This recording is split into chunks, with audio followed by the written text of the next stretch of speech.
Buenas tardes a todos, hermanos. Buenas tardes. Estamos muy agradecidos con Dios por la presencia de nuestro hermano Isaías Godoy, ¿verdad?, que nos va a impartir el curso de exégesis bíblica, por el que tanto hemos estado orando estos meses. Y voy a dar una breve semblanza a nuestro hermano Isaías. Nuestro hermano cursó la licenciatura en Artes en Ministerios de Música y Jóvenes en la Universidad del Máster de Santa Clarita, California. En el Máster Seminary de Sun Valley, California, obtuvo el grado de Maestro en Divinidades. En esa misma universidad, posteriormente, obtuvo el Máster de Teología en Nuevo Testamento, graduado con Magna Cum Laude. Ha colaborado estrechamente con el referido seminario como representante de las misiones, posteriormente como asistente de producción de medios, produciendo videos y editando entrevistas con pastores tan reconocidos como John MacArthur, Jan Murray, Steve Lawson, entre otros. Ha colaborado como profesor en el Seminario de Expositores en Cinguatepeque, Honduras, impartiendo cursos sobre introducción al Antiguo y Nuevo Testamento. Actualmente es profesor adjunto en el Seminario Bíblico Palabra de Gracia en Ciudad de México, enseñando las materias de teología, exégesis, predicación expositiva y lenguas bíblicas, y es experto en liderazgo bilingüe. Le damos una cordial bienvenida, agradeciendo de antemano a la Iglesia Cristiana Remanente de Ciudad de México, al Seminario Bíblico Palabra de Gracia, por dar todas las facilidades para la presencia de nuestro hermano en esta ciudad, así como al Seminario Reformado Latinoamericano, esperando que cada uno de nosotros aprovechemos al máximo las capacidades de nuestro hermano, ¿verdad?, a quien cedo la palabra.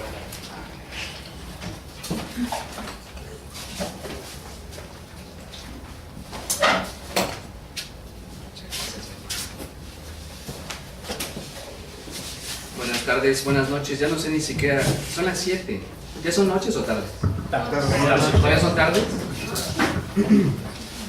Pues qué les puedo decir, hermanos, realmente es una bendición poder estar aquí con ustedes. Las palabras no me alcanzan para describir este privilegio tan fascinante. Veo a mis hermanitos chiquitos ahí comiéndose sus frituras y hasta ya se me antoja a mí. Pero, hermanos, lo que vamos a estar comiendo espiritualmente en la palabra de Dios va a ser algo maravilloso, porque, como les decía al hermano Héctor, al hermano Felipe, al hermano Pericles, que este texto, la clase que vamos a estar viendo aquí es puro texto bíblico, puro texto bíblico. Y la clase se llama exégesis de la epístola de Pablo a los Gálatas. Y antes de comenzar la clase, me gustaría decirles que mi esposita Gaby Godoy, les manda saludos, les manda su amor. Ella no los conoce en persona, pero en espíritu, obviamente todos estamos en un mismo cuerpo, por la gracia de Dios. Y a ella le hubiera encantado estar aquí, pero esta vez no se pudo. Esperamos en un futuro, si el Señor lo permite, se pueda venir. Y acabamos de estar en una conferencia aquí en Guadalajara la semana pasada. Y bueno, Guadalajara es mi segundo hogar, más o menos. Ya tiene mucho tiempo que no venía a Guadalajara. Pero bueno, vamos ahorita ya a comenzar con lo que es la explicación. Déjenme mover esto tantito aquí rápido. Lo que voy a hacer ahorita es hacerles la pregunta a todos ustedes. ¿Cuántos de ustedes conocen la palabra exégesis? Exégesis. Estoy seguro que algunos de ustedes han escuchado en profesores, predicadores, es que esto es la exégesis, etcétera, etcétera, etcétera. Pero a veces nos gusta usar términos un poco rebuscados, un poquito sofisticados, pero lo importante es definir lo que significan estas palabras. Y lo que voy a hacer antes de entrar de lleno a lo que es la epístola, lo que vamos a hacer ahorita es, vamos a dar lo que es la definición, la importancia y los pasos básicos de la exégesis bíblica. Entonces, la primera pregunta que ustedes pueden escribir ahí en sus notas, si las están tomando, es: ¿qué es y qué significa la exégesis? ¿Qué significa exégesis?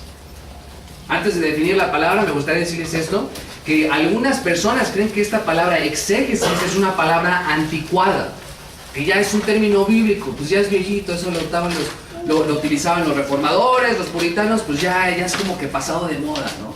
Pero Esto no es así. De hecho, algunos han creído que la exégesis es simplemente una fórmula o un método de estudio que los teólogos, los maestros bíblicos y los predicadores usan para verse como algo sofisticado. Oh, es que vamos a hablar de la exégesis bíblica, y así como que nada más quiere... A ver, la gente a veces piensa que estos son términos para que los pastores o los predicadores o los teólogos se crean mucho. De hecho, hace unos años estuve en un lugar compartiendo la palabra de Dios, y uno de los predicadores dijo, me dio tanta risa porque yo acababa de predicar expositivamente, acababa de predicar con exégesis y todo, y él dice, no, yo no soy de esos predicadores que me meto con los temas así doctrinales y exégesis y todo eso, para mí todo eso ya no sirve. Yo así de, pues mejor me voy de aquí, ¿no? Pero bueno, ¿qué es exégesis? No es algo nada más para que o más bien no es algo para que los predicadores y los profesores se sientan sofisticados. Otros, aquellos que se han ido en un extremo, han abandonado la exégesis tradicional que se utilizó a través de la historia de la iglesia. Los primeros padres de la iglesia, Policarpo, Justino Mártir, deme otro padre de la iglesia temprano, ¿quién se acuerda? Porque son un buen... Orígenes, que tenía cositas ahí medio extrañas, pero era un experto en lenguajes bíblicos. Ese hombre sabía tantos lenguajes que no sé cómo le hacía. También los reformadores. A ver, díganme el primer reformador que les viene a la mente. Martín Lutero, Juan Calvino, John Knox, John Owen. Todos estos hombres usaban exégesis bíblica. Los puritanos. ¿Ustedes se acuerdan de algún puritano? Jonathan Edwards era un hermano americano. George Whitefield, que era un evangelizante, que era inglés, pero estuvo evangelizando toda su vida en Estados Unidos. Todos estos hombres fueron exegetas. Los primeros padres de la iglesia, como les dije, todos ellos sostenían que la exégesis era básica y era esencial, o más bien crucial, para la explicación del texto bíblico. Y otras personas han adoptado medios liberales de exégesis, no me voy a meter en mucho detalle, y así han simpatizado con personas que han creado métodos de estudios más basados en la filosofía. Dicen, es que la exégesis ya no es necesaria, lo que ahora tienes que hacer es ser prestigioso, tienes que ser reconocido, que te reconozcan en las universidades. Eso de exégesis así, simple, no sirve ya de nada. Se dejan más, o más bien se dejan llevar más por el razonamiento, el humanismo, y en sistemas que causan más dudas en la vida de los estudiantes que certeza y confianza en la escritura. Entonces, ¿qué es la definición? Esta palabra, de hecho, mañana se las voy a escribir si el Señor nos da vida y si se puede conseguir un pizarrón. Si no se puede, no se preocupen. Proviene de la palabra griega exégesis, así como está exégesis, que significa explicación o relato. ¿Qué significa? Explicación o relato derivada de la palabra exegeomai. Exegeomai. Se escribiría E-X-E-G-U, para hacerlo de una manera más fácil en español, U-E-O-M-A-I. ¿Sí me siguieron? Sí, o sea, E-X-E-G-U-E-O-M-A-I. Exegeomai.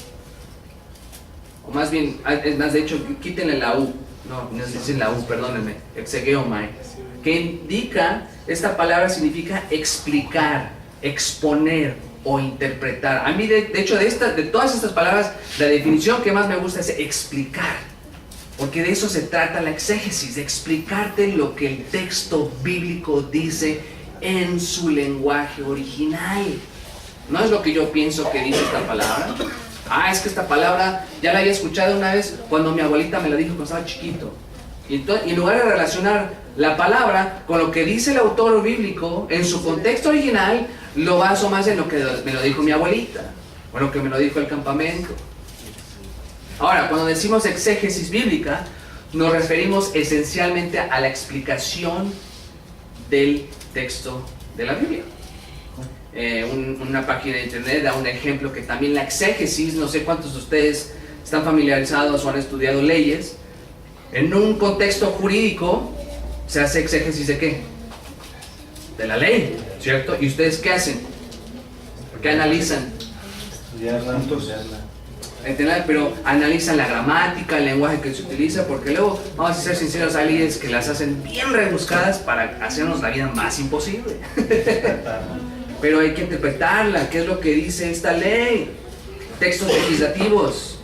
Y este tipo de interpretación en los textos jurídicos se conoce como método exegético, el cual está influenciado por el llamado Código Napoleónico. Así es como le dicen. Ahora, eso no lo tienen que saber. Pero la exégesis es en esencia eso: interpretación, explicación de un texto. En este caso es el texto bíblico. Así que la exégesis es explicar, narrar, es la explicación bíblica, y sus reglas están sometidos a los principios de la hermenéutica. Hermenéutica es también el arte, o más bien la ciencia de interpretar el texto bíblico. ¿Qué es lo que dice? ¿Qué es lo que está diciendo aquí el autor? Porque vamos a ser sinceros, en especial en contextos así evangélicos de aquí de México, hispanohablantes, ¿qué es lo primero que dicen a veces los pastores cuando leen un texto? Yo pienso, yo creo que dice esto el texto. ¿A mí qué me importa lo que tú crees? ¿A mí qué me importa lo que tú pienses? Yo quiero saber lo que dice Dios a través del texto bíblico. Esa es interpretación, esa es hermenéutica, en su contexto original, en su tiempo original. Tanto los rabinos como los estudiosos cristianos antiguos de las escrituras usaron diversos métodos para entender pasajes oscuros, no oscuros de que sean malos, sino que eran difíciles de entender. Ya en tiempos de Filón se formaron dos escuelas principales: la escuela de Alejandría, que daba mayor importancia a la alegoría, espirituaban, más bien entendían muchos o la mayoría de los textos proféticos de una manera simbólica, o sea, no daban pie a lo literal, se iban a un extremo muy interesante. Y su explicación de la Biblia y sus representantes más características fueron, por ejemplo, Clemente de Alejandría y Orígenes. ¿Alguien dijo por ahí Orígenes? ¿Quién había dicho Orígenes? ¿Quién? ¿Quién? 10. Para el hermano, la clase de hoy tiene 10 ustedes. Ahora, esa es la escuela de, como les digo, la de Alejandría. Ellos interpretaban el texto de manera alegórica. Eso no se les olvide. La escuela de Alejandría interpretaba ¿cómo la Biblia? Alegóricamente. ¿Y qué escuela interpretaba la Biblia alegóricamente? Alejandría. Ya las estoy viendo a las hermanas, ya las estoy escuchando bien. Ahora, por otro lado estaba la escuela de Antioquía. La escuela de Antioquía, por lo contrario, se caracterizó por una interpretación literal del texto sagrado. Entre sus exponentes más destacados se encuentran Juan Crisóstomo y Teodoro de Mopsuestia. Mopsuestia, M-O-P-S-U-E-S-T-I-A. Mopsuestia. Con el correr de los siglos, ambas escuelas se juntaron, y ya en tiempos de Agustín y Jerónimo, que son los mayores expositores de la Biblia en el occidente, estaban prácticamente unidas, aunque el primero es más alegórico, el segundo es más literalista en su exégesis. Hay una diferencia, acuérdense, la escuela de Antioquía, ¿cómo interpretaba el texto? Literal. ¿Y quién lo hacía de alegórica? Muy bien. Ahora, un problema con esto de la interpretación literal es cuando algunos se van al extremo que es literalista, que incluso toman cosas literales cuando el autor bíblico tuvo el propósito de dar una metáfora o un símbolo a propósito. Eso es cuando se van al extremo y ya toman todo así literal. Y dices, oye, espérate, en el texto original ni siquiera el profeta estaba viendo algo literal aquí, estaba haciendo un símbolo. Ah, no, pero es que tiene que ser literal. Bueno, pero espérate. Por ejemplo, mejor te fueras a cortar una mano. Mejor te fuera cuando dices. Claro, exactamente. O sea, mira, es preferible que pierdas tu cuerpo físico a que pierdas tu alma. De hecho, el hermano John MacArthur, en uno de sus sermones, él conoció a un hermano que hizo eso, se sacó un ojo. Así, quién sabe qué vio, se sacó el ojo. Y bueno, digo, no sé si tengo el coraje yo para hacer eso, ¿verdad? Pero creo que esa no fue la intención que estaba tratando de dar, o más bien no era la intención que estaba dando Jesús. Muy buena observación, exactamente. Entonces, ese es el extremo. La Reforma, de hecho, ya el año pasado, ¿sí fue el año pasado que celebramos los 500 años de la Reforma? Sí, fue el año pasado. Introdujo un nuevo principio en la exégesis, que debe ser la Biblia, debe ser la Biblia misma la que nos dé el sentido de los textos difíciles de entender. En otras palabras, la misma Biblia interpreta la Biblia. Punto. Así de simple. Antes de Lutero y de los reformadores era el dogma de la Iglesia Católica Romana lo que debía fijar el sentido de la Sagrada Escritura, y a partir de entonces la Biblia es para las iglesias evangélicas el fundamento y la base para toda interpretación teológica o dogma de la fe. Ahora, ¿cuál es el problema hoy? Hoy, a través de la historia con la Iglesia Católica, ¿quién tiene la autoridad final para interpretar el texto? Los sacerdotes. Los sacerdotes, el Papa, la Iglesia. Tú no puedes interpretar, nosotros tenemos que interpretarla por ti. Ah, caray, ¿y dónde dejas al Espíritu Santo? ¿No? Él inspiró la Escritura.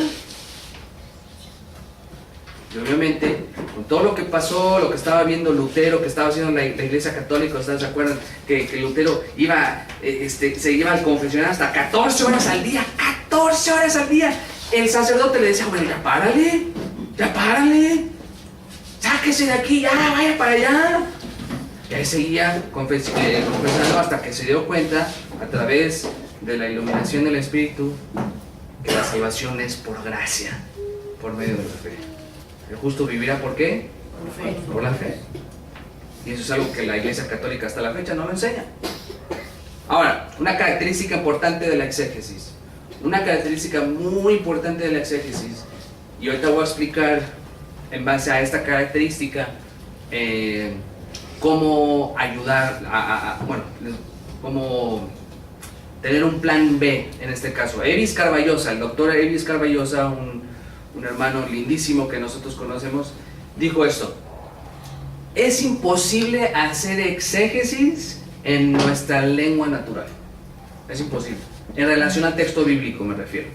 En relación al texto bíblico. Es imposible hacer exégesis en nuestra lengua natural, nuestro vernacular, nuestro vernáculo.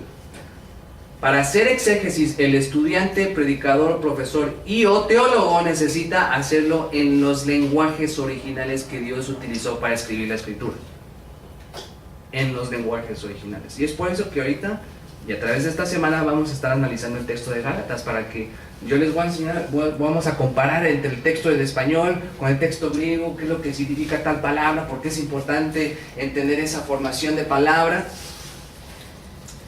Ahora, ustedes han de preguntar, nos hemos de preguntar, bueno, pero ¿qué pasa si no sé los lenguajes originales? No sé, ni siquiera puedo hablar español bien. No sé qué hacer.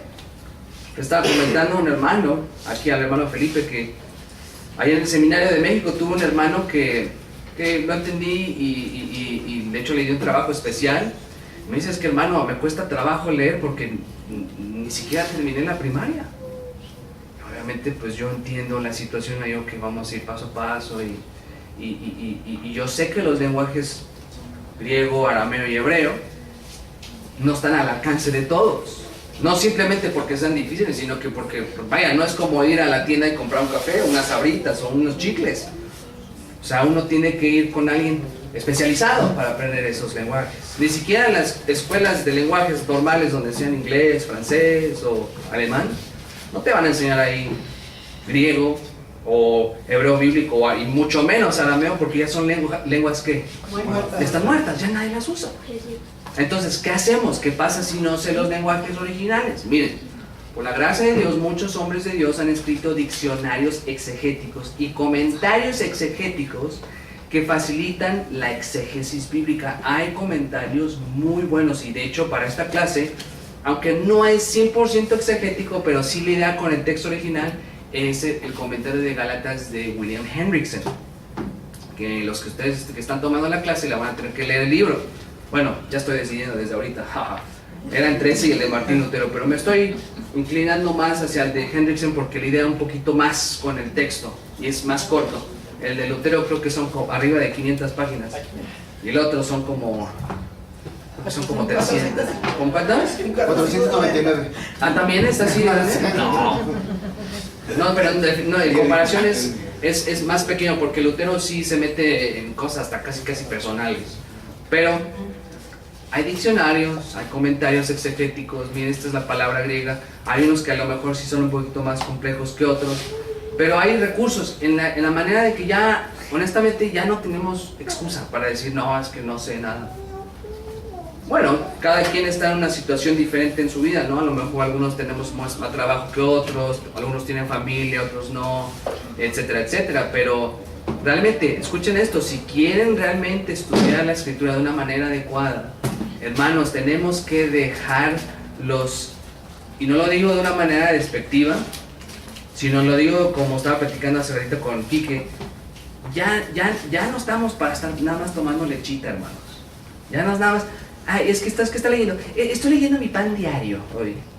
Están bonitos los devocionales, no sé si lo han escuchado. Pan diario, es famosísimo. Yo los leía cuando fui recién convertido. Y son buenos herramientas para los que comienzan el Señor. Algunos sí están medio, como dirían mis amigos los argentinos, están medio pirados, porque como que no... Así que, ¿qué tiene que ver eso con el texto, no? Pero ya a estas alturas, hermanos, ya no tenemos la excusa para decir, no, es que no conozco lo que dice aquí el texto. No, ya estamos en un tiempo, yo sé que están en el segundo módulo de clases, pero ya es hora de estar haciendo devocionales, no de una manera hasta ciertamente mística, sino realmente acercarse al texto bíblico y decir, Señor, quiero conocerte más. ¿Y cómo te puedo conocer más? Conociendo tu lenguaje, el lenguaje que tú usaste para inspirar tu palabra, que fue griego, hebreo y arameo. Nuevamente, no necesariamente lo tienen que saber, no lo van a hablar, pero con que sepan ciertas bases fundamentales, eso les va a ayudar mucho. Y wow, les voy a explicar esto. Mi profesor de hebreo me decía, se llama Brian Murphy, un hermano lindísimo el hermano. Me decía, la diferencia entre leer el texto, o más bien entender el texto en tu lenguaje al lenguaje original, es casi como ver un partido de fútbol en una tele de bulbos. ¿Se acuerdan las teles de bulbos? Sí. ¿Cuánto tiempo tenías que esperarte a que ya se viera algo? ¿Cuánto? Media hora. Y eso que ya cuando se prendía bien la tele se veía todo chueco, blanco y negro. Y luego se hacía así. Sí, o sea, no era consistente. Es como ver un partido de fútbol en una pantalla de bulbos, donde ves cosas, entiendes lo que dicen, entiendes lo que están haciendo, entiendes lo que está pasando, pero no ves detalles, no ves lo riguroso que está, todo lo que está sucediendo, todos los movimientos. Pero ¿qué pasa cuando ves un partido de fútbol en una pantalla plana, de 4K, como diciendo, de 4K? Ves todo, hasta casi escuchas cómo respiran los hombres. Hasta escuchas sus groserías que ni querías escuchar, ¿no? Estás así, oye, pues, tápale ahí porque no quieres escuchar eso. Ves los movimientos, ves todo. Es eso. Cuando empiezas a estudiar el texto en el lenguaje original, ves detalles que no podías ver en tu lenguaje.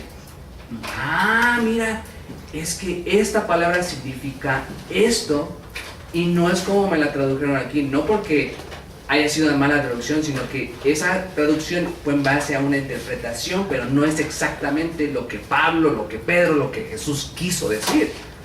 Entonces te quedas así, wow. Les voy a dar un ejemplo muy rápido, muy rápido. Vayan a Efesios 1 y se los doy porque lo tengo fresco en la mente. Efesios 1.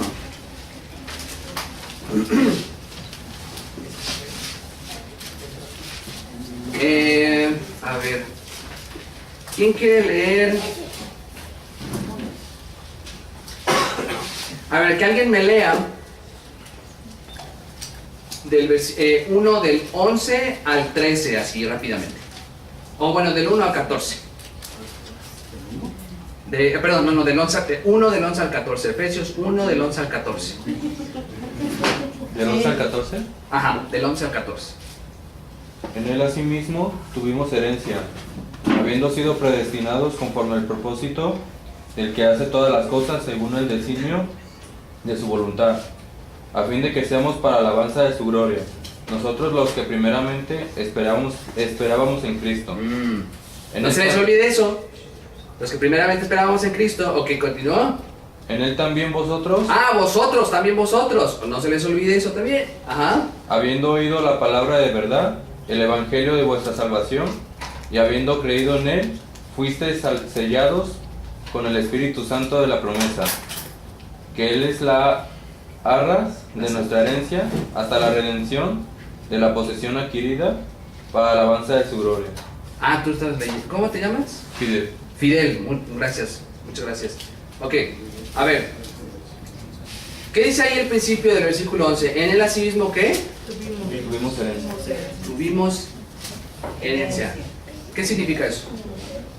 Alguien que me diga qué significa eso. Alguien que nos dio algo. Ok. Tuvo que morir para dejar algo. Ok, tuvo que morir para dejar algo. Ya noté ahí dos interpretaciones que son naturales por la traducción. Ok. ¿Quién más? ¿Qué significa? En él asimismo tuvimos ¿qué? ¿Qué significa? ¿Alguien más? ¿Alguien más? Algo pasado. Ok. ¿Algo pasado? Porque cuando un padre quiere mucho a un hijo, le dice, te heredo esto. Exacto. Entonces Dios nos está heredando algo. ¿Cierto? Es lo que dice el texto, lo que se ve aquí. En el texto griego, esta palabra tuvimos herencia, la palabra herencia ni siquiera aparece en el texto griego. Pero la idea, la construcción que está utilizando Pablo es en referencia a la herencia. Pero aquí escuchen bien esto, porque esto es interesantísimo. No se refiere a la herencia que yo voy a recibir, sino a la herencia que tú y yo somos como pueblo de Dios para Dios. Nosotros somos su herencia. Eso es lo que dice el texto. Y cuando lo ves de manera contextual, en el sentido de todo lo que hace el Señor desde que nos bendijo, con toda bendición espiritual, nos escogió según antes de la fundación del mundo, nos predestinó, nos adoptó para alabanza de su gloria, de acuerdo a su voluntad, etcétera, etcétera, te das cuenta de que no se trata de mí. La salvación no se trata de mí. La salvación se trata para la gloria de Dios. La salvación es de Cristo, es de Dios, todo es de Él, a través de Él y para Él. En otras palabras, si ustedes se fijaron, mis hermanos Héctor, ¿y cómo te llamas? Fidel. ¿Te llamas? No, ¿quién dijo Fidel? No, es que ya la señorita dijo Gema y Héctor dijeron la herencia. O sea, nuestra tendencia cuando leemos esto en español es enfocarnos en ¿quién? En nosotros. Y en el texto Pablo lo que quiere hacer es completamente lo contrario. Él quiere hacernos ver que todo es para la gloria y la alabanza de nuestro Dios. ¿Ven qué grueso cómo el lenguaje te puede cambiar así el significado del texto? Y eso, hermanos, es fundamental que lo entendamos, porque así vamos a entender con precisión y certidumbre lo que Dios dijo a través de los autores humanos. Es eso, la exégesis. Por ejemplo, más adelante, aquí en Efesios 1, a fin de que seamos para la alabanza de su gloria nosotros los que primeramente esperábamos en Cristo. ¿A quién se refiere a los primeros que esperábamos en Cristo? Los judíos. Muy bien. ¿En qué más? ¿Qué más? Díganme. El pueblo de Israel. ¿A todos los judíos?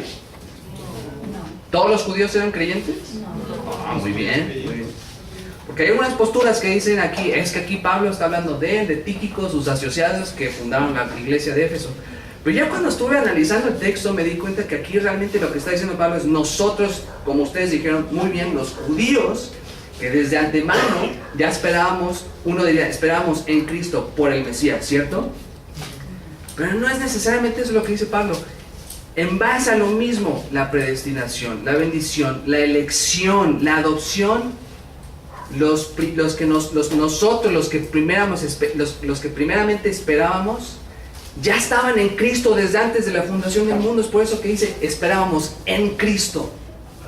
¿Sí me explico? O sea, estuvimos esperando por su llegada porque ya estábamos en Él. Eso es lo que dice. No todos los que eran judíos eran de Israel. No, más bien no todos los judíos fueron escogidos. No todos eran el pueblo de Dios.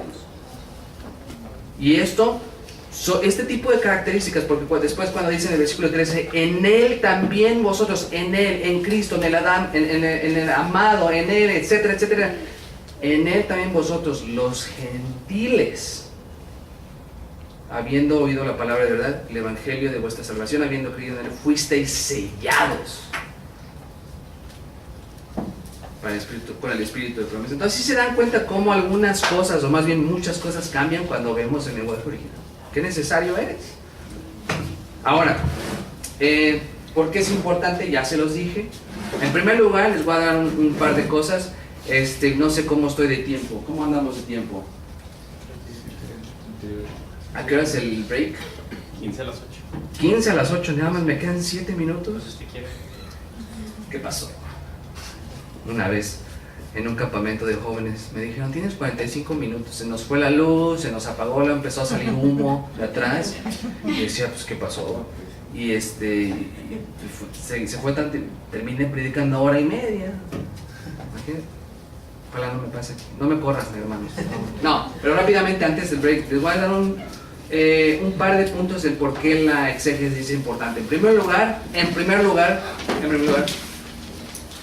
porque ayuda a nuestro entendimiento de la inspiración de la Escritura, o la doctrina de la inspiración. La presuposición fundamental que todo creyente debe tener es la hermosa realidad de que la palabra de Dios es inspirada en su perfección, es perfecta, es inspirada, es inerrante, no tiene errores. Esto significa que los autógrafos o la autógrafa, los escritos originales, los cuales ya no existen el día de hoy, fueron perfectamente inspirados. Aun cuando Pablo pudo haber cometido un error gramatical, Dios así lo quiso. ¿Por qué? Porque en 2 de Pedro 1, 20, 21 dice que los escritores fueron ¿qué? Movidos. Dios los movió. Dios inspiró el texto. Dios no inspiró a los escritores. Él inspiró el texto, pero Dios movió a los escritores para escribir precisamente lo que Él quería que estuviese escrito. Entonces los escritos originales fueron perfectamente inspirados y libres de error. La exégesis, por lo tanto, nos ayuda a analizar cómo a través del tiempo algunos manuscritos tuvieron variantes o inconsistencias. Tales variantes o inconsistencias en las copias de los originales y los manuscritos fueron hechas por escribas y no porque el texto original era erróneo. ¿A cuántos de ustedes les han dicho, bueno, es que tu Biblia contiene muchos errores? Todo el tiempo. Esa es como que el arma secreta que muchos usan el día de hoy. Y lo que yo les pregunto es, explícame qué significa eso. Bueno, es que tu Biblia es base de copias. Ajá, ok. ¿Y qué?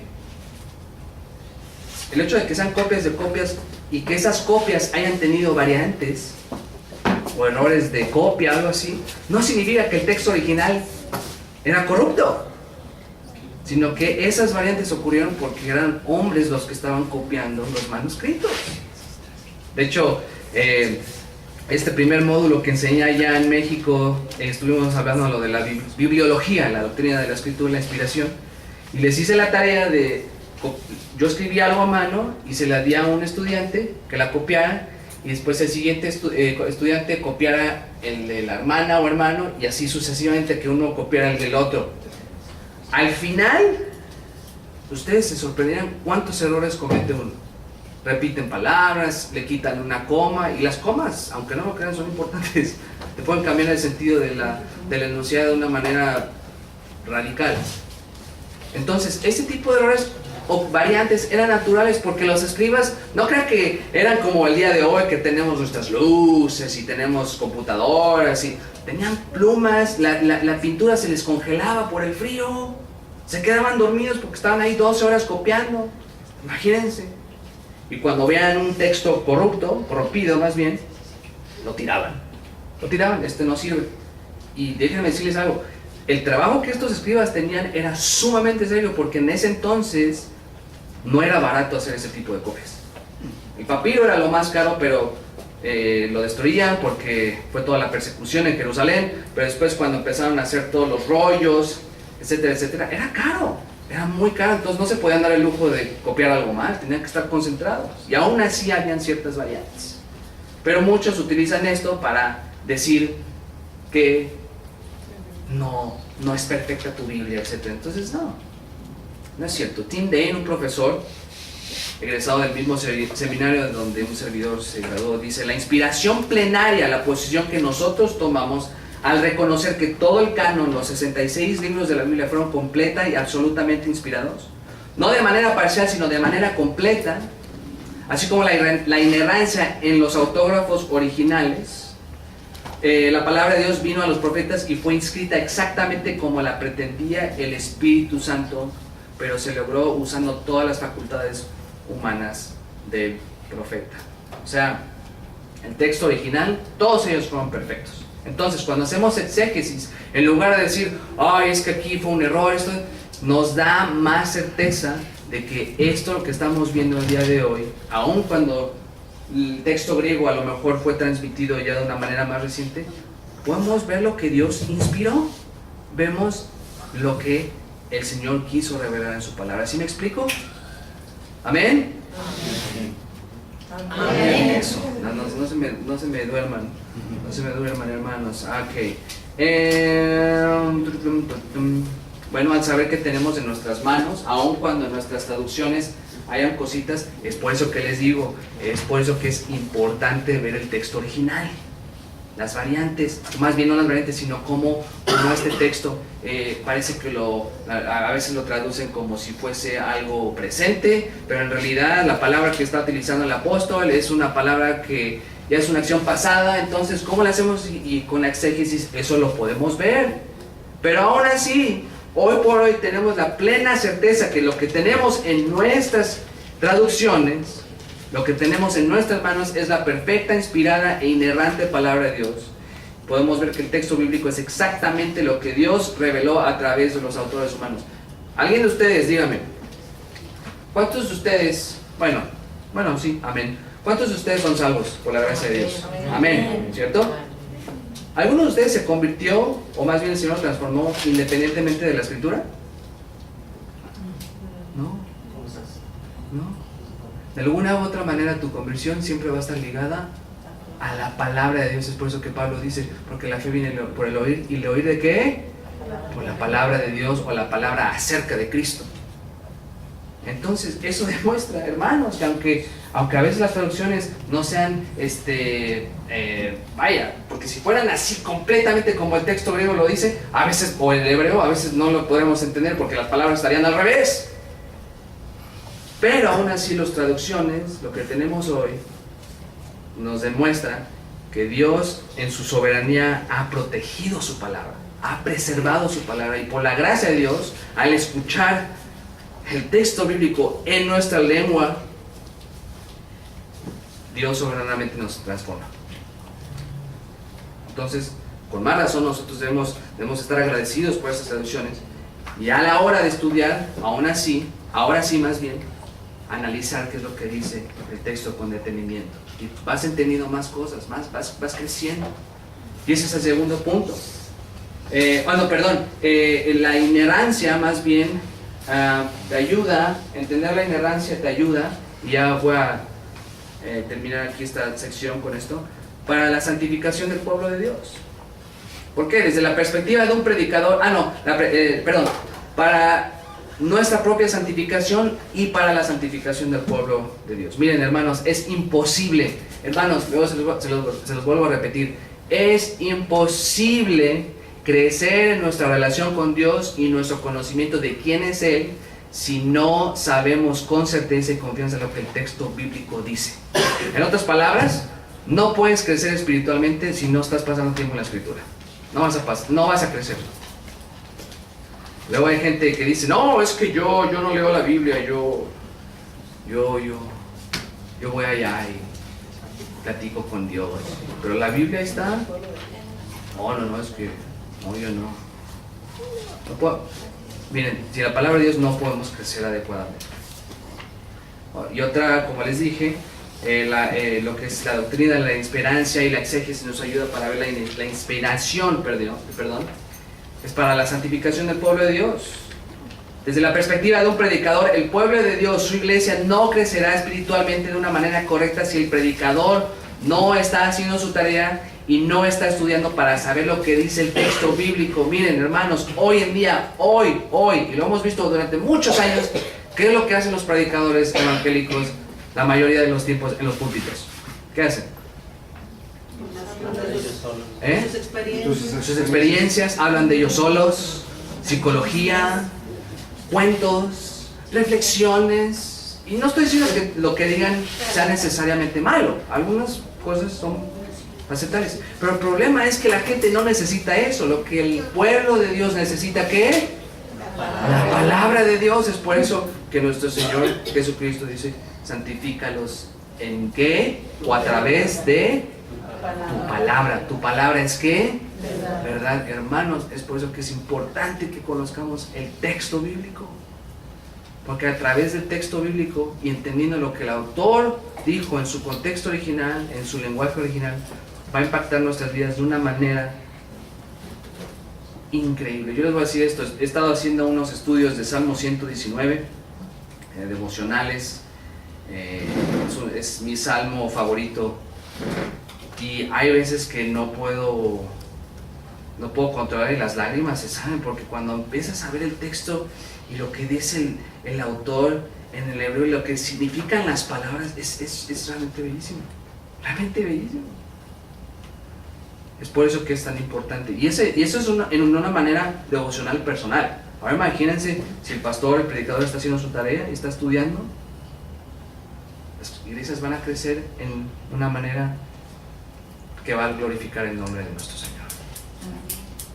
Y eso es lo que somos el pueblo de Dios, y todo es para su honra y su gloria, y Dios nos reveló su palabra para que estemos más cerca de Él y para que podamos glorificar su nombre. ¿Amén?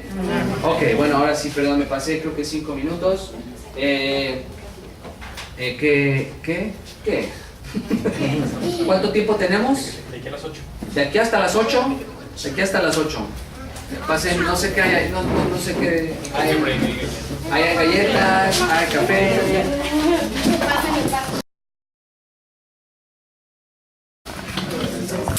Entonces, ¿cuál fue la escuela de alegoría?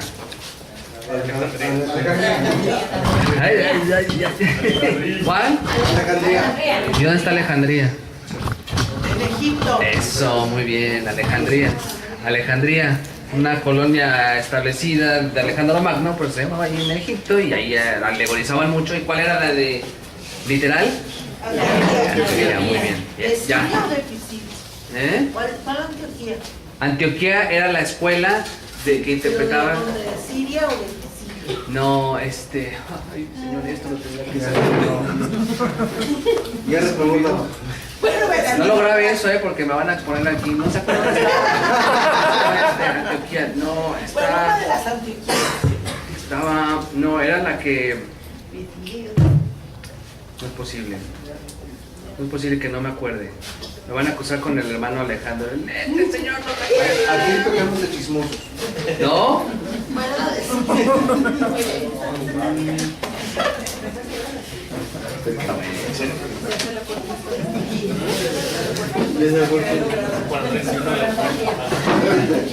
Perdió 10 puntos. Yo fui el que perdió 10 puntos. Ahora ella, porque hay preguntas. A ver, ¿dónde está Antioquía? Sí, es para. Pregunta del maestro.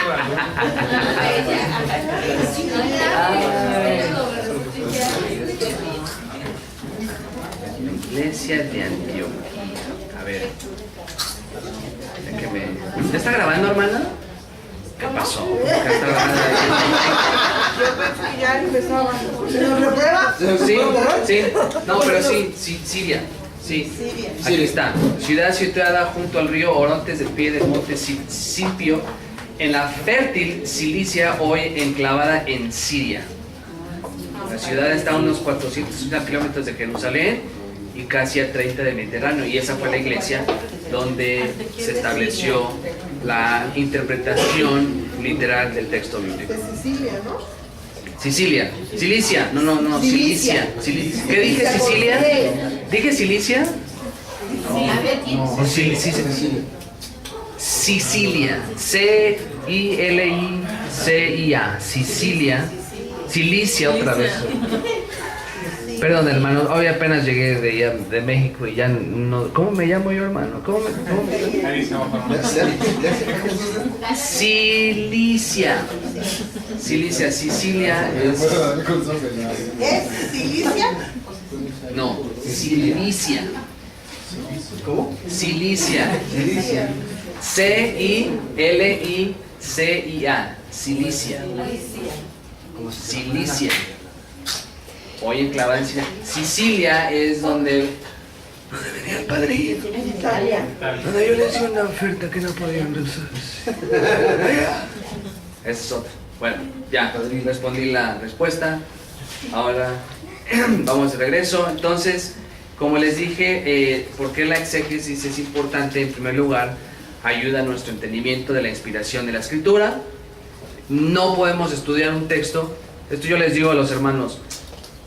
La doctrina esencial que debemos todos de tener es la de la bibliología. Y yo les digo, ¿por qué? Porque si no creemos en la inerrancia, en la inspiración de la Escritura, pues mejor ni leas la Biblia, honestamente. Porque todo el texto es inspirado. Toda Escritura es inspirada por Dios. ¿Útil para qué? Enseñar, para redarguir, para corregir, Para instruir en justicia, a fin de que ¿qué? el hombre de Dios Sea enteramente preparado para toda perfecto o completo, enteramente preparado para toda buena obra. Entonces toda la Escritura es inspirada por Dios y útil. ¿Y cómo funciona, o más bien cuál es el efecto, de la inspiración de la Escritura? Bueno, que nos ayuda a nuestra propia santificación. Mientras más estamos en la Escritura, más vamos a estar conformados a la imagen de Cristo. Para la santificación del pueblo de Dios, si un predicador está ahí nada más contándonos los cuentos de chiquito o sus ideas, todo eso, el pueblo de Dios no va a crecer espiritualmente en la manera que Dios desea. Bueno, otra razón por la que debemos estudiar exégesis es para desarrollar sana doctrina y teología. Sana doctrina y teología. Ese es el segundo punto. ¿Por qué es importante? Para desarrollar sana doctrina y sana teología o teología. Les voy a decir esto. La teología es después. La teología viene después. La doctrina viene después de haber estudiado el texto bíblico. Nosotros no podemos llegar al texto bíblico pensando en un punto teológico. Vamos a verlo aquí. No. El texto teológico tiene que salir del texto. El texto tiene que gritar el punto teológico y la doctrina, la enseñanza. La sana doctrina, sana enseñanza y la teología se basan en el texto bíblico, no al revés. Muchos han creído, o más bien muchas personas han creado sistemas teológicos y esos sistemas teológicos o esos sistemas doctrinales los imponen en su exégesis. Entonces, ¿cuál es el resultado? Cuando hacen su exégesis, en lugar de explicar lo que el autor original está dando, están explicando lo que la teología les está enseñando. Pero la pregunta es, ¿qué pasa si la teología que aprendieron está mal? Pues ya están predicando error. ¿A poco no? ¿Sí? Exacto. Entonces, es importante que nosotros veamos lo que el texto dice y en base al texto bíblico, entonces ya sabemos qué puede decir de manera teológica. Como les digo, si se hace al revés, si uno o más bien impone su sistema teológico, su doctrina en el texto, bueno, no se basa en primer lugar en lo que dice el autor bíblico en su contexto original, en su lenguaje original, sino de acuerdo a sus pensamientos, opiniones o interpretaciones personales preconcebidas. En otras palabras, cuando esto sucede, el exegeta comete al menos dos errores. Cuando tú llegas y tú impones tu sistema teológico en tu exégesis, vas a cometer al menos dos errores. Uno, te vas a desviar del significado original del texto bíblico. Te vas a desviar del significado original del texto bíblico. Podemos decir, es que tal texto, esto es un ejemplo, no estoy pensando en un texto bíblico, es que este versículo bíblico defiende la Trinidad. La pregunta es, ¿eso tenía en mente el escritor cuando lo estaba escribiendo o es lo que yo estoy captando?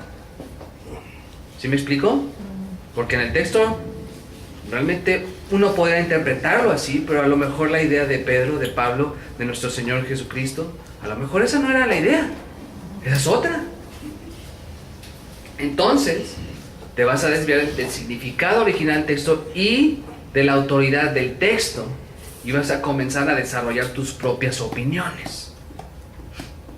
Y en segundo lugar, otro error que uno comete cuando impone sus pensamientos, sus sistemas teológicos, sus ideas preconcebidas, es hacer eisegesis. Así se les dice, o eisegesis. ¿Cuál es la eisegesis? Cuando el estudiante del texto explica lo que él piensa que el texto dice, o bien lo que él quiere ver en el texto, en vez de explicar lo que el texto dice. Eisegesis, les voy a explicar cómo se escribe. E-I-S-E-G-S-I-S.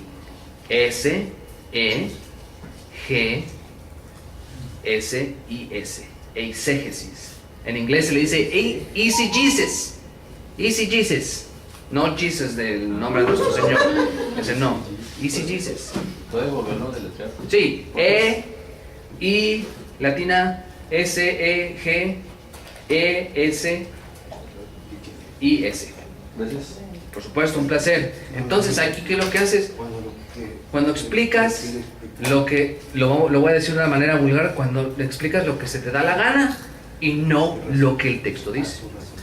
En otras palabras, ¿saben qué es lo que pasa cuando esto hacen algunos predicadores? Porque esto se ve muy comúnmente. La autoridad se pone en lo que yo digo, en lo que yo quiero ver, en lo que yo pienso que el texto dice, en vez de poner el reconocimiento y la autoridad en lo que Dios dice a través del autor humano, llámese profeta o llámese apóstol. Y déjenme decirles esto es un asalto a la autoridad de Dios, porque en ese momento, entonces yo tengo la autoridad sobre el texto y no lo que Dios dice.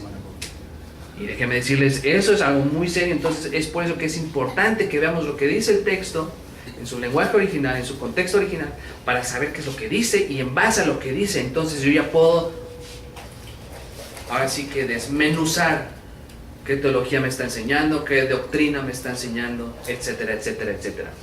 Para desayunar, perdón. Ya tengo algo, espérenme, es mi cafecito que me hace falta aquí. No, para desayunar. Yo casi nunca desayuno. ¿Ustedes conocen la dieta intermitente o el ayuno intermitente? Es prácticamente comes una vez en todo el día o 2 veces a lo mucho. Eso hago. Y se me hace que es por eso que ando cansado todo el tiempo. Hasta ya los nutriólogos me han regañado. Pero bueno, soy medio necio. Pero bueno, para desarrollar, no para desayunar sana doctrina. Es bueno si desayunas sana doctrina. Gloria a Dios. Porque no solo de pan vivirá el hombre. Por supuesto. Un cafecito, la Biblia. Pero para desarrollar sana doctrina y sana teología, los estudiantes de la Escritura deben hacer a un lado la mayor cantidad de presuposiciones aprendidas de antemano y enfocarse plenamente en la autoridad del texto. Ahora, este es un proceso difícil, es muy difícil, es casi imposible, por una simple y sencilla razón, porque todavía estamos en la carne, todavía estamos en estos cuerpos pecaminosos. Pero la primera presuposición más importante que todo creyente debe de tener es la que cuando llegamos a la Escritura decimos: esta es la palabra inspirada de Dios. Punto. Entonces, ahorita les voy a explicar un poquito más en cómo podemos deshacernos de presuposiciones que a veces, honestamente, muchas veces causan más desventajas que ventajas. Porque ya estamos defendiendo más lo que dice John MacArthur, lo que dice Sproul, lo que dice Calvino, lo que dice Lutero, en lugar de defender lo que dice ¿quién? Oiga, hermano, pero eso no fue lo que dijo tal persona. A mí, con todo respeto, no importa, porque lo dice el Señor. Entonces esa es nuestra tendencia natural, pero es difícil, pero bajo la dirección del Espíritu Santo es posible. Y hay que tener humildad. Y hay veces que hay momentos que vamos a luchar con un texto. Hay textos ahí que vamos a ver. Uy, ¿qué es esto? Es esto. Y ya tienes tienes la imagen de tu mamá y de tu papá atrás de ti haciéndote así, de que no, eso no significa. y de otro lado tú estás viendo el texto y dices, es que esto va en contra de lo que me enseñaron mis papás. Entonces, ¿a quién le voy a creer? ¿A mis papás o a la Biblia? A la Biblia, exactamente. O al pastor, perdón, o ir en contra de lo que un pastor dijo, o un sistema teológico. Bueno, entonces, para desarrollar sana doctrina y teología, otra razón por la que la exégesis es importante es para refutar errores teológicos. Refutar o defender la verdad en presencia de los errores teológicos. Uno de los problemas más grandes con errores teológicos es precisamente porque la gente no ha estudiado el texto bíblico como debe de ser. Algunos simplemente leen, y en serio, es increíble, o sea, nada más leen, yo pienso que esto y esto y esto. Espérate. O sea, para el examen que yo les voy a hacer ahorita en 10 minutos, no es cierto, no, para un examen pues vas a pasarlo, vas a analizarlo, vas a procesar la información, no es nada más memorizarla como merolico, sino que la vas a procesar al grado de que tú puedes explicarlo con tus propias palabras y la necesidad de ver lo que dice. Entonces, unos lo leen, bueno, esto dice esto, espérate, hay que analizar el texto bien. Analiza los lenguajes originales si puedes, si tienes el medio. A lo mejor puedes ayudarte a encontrar apoyo con un pastor que tiene las herramientas, etcétera, etcétera. Y como les digo, algunos nada más asumen cosas que el texto dice cuando en realidad no lo dice. Otros no solo quieren decir lo que les viene a la mente, sino que cuando hacen exégesis lo hacen sin un conocimiento sólido del lenguaje bíblico. En pocas palabras, hay algunos exegetas, y si ustedes se sorprenderían que incluso teólogos famosos, cuando hacen, no estoy diciendo que yo soy el maestro de la gramática, a mí me cuesta trabajo, pero hago un esfuerzo, pero hay teólogos famosos que cuando tú revisas su exégesis, su gramática, dices, no cómo escriben, sino cómo interpretan ciertas cosas gramaticales del texto. Dices, ¿pero qué estabas leyendo? ¿Estabas leyendo francés o estabas leyendo alemán? Alemán tiene más relación con el griego, pero digo, o sea, ¿de dónde sacaste eso? Eso no es lo que dice el texto. Entonces, hay errores teológicos que surgen por malas interpretaciones del texto bíblico. Les voy a dar un ejemplo muy sencillo. ¿Quiénes los fines de semana se acercan y tienen un portafolio? Tienen un portafolio, tienen su corbatita, no estoy criticando, y van y... Los testigos de Jehová. ¿Ellos qué dicen en relación a Jesús? Es el Hijo de Cristo. ¿Que qué? Es el Hijo de Dios. Que es un Dios. Y ahí ya estás tú desgastándote. Es que ¿cómo es posible que tú pienses eso? Miren, estos personajes, estas personas, interpretan eso de que es un Dios en base a Juan 1:1. Y no lo hacen desde el inglés o el español, sino lo hacen desde el griego. Miren, si quieren vayan ahí rápidamente, Juan 1:1.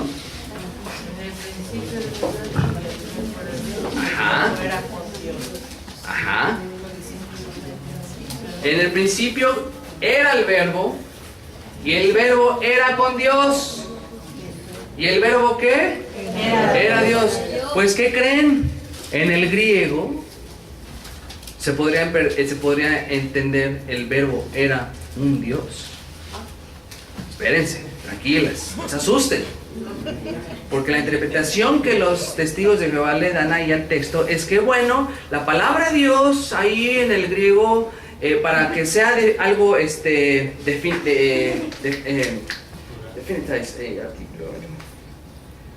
o sea, para definir, a lo que es Dios, usa el artículo, ¿cierto?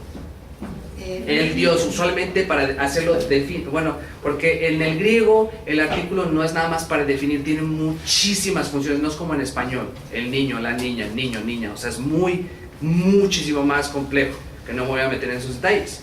Pero en el texto griego, y de hecho aquí lo voy a poner rápidamente, me gustaría que lo vieran, pero no se preocupen, lo podemos ver después.